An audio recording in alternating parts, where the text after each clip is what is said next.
Hi guys, welcome back to my channel. Today I'm going to show you how you can generate custom frames in Canva.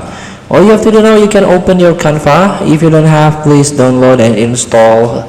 This is free, and don't forget to create your account, sign in first.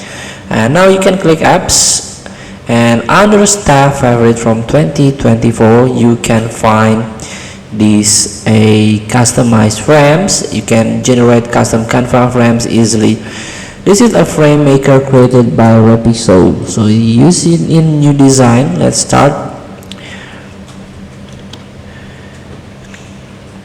And wait a moment, the frame maker is loading now. So here, double click anywhere on the preview to create new point, or this is the grid volume, this is the shape that you can convert, of course. And here we go. So this is like, you can create your own custom frame.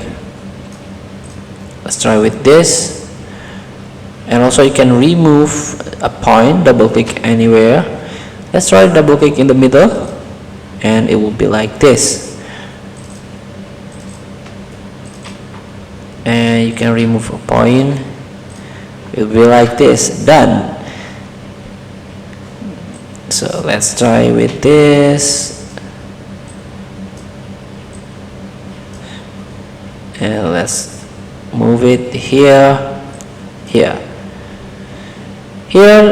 you can add to the design. So this is my custom frame. Feel free to try. Thank you for watching. Don't forget to comment, like, and subscribe, and subscribe button below. See you in the next video.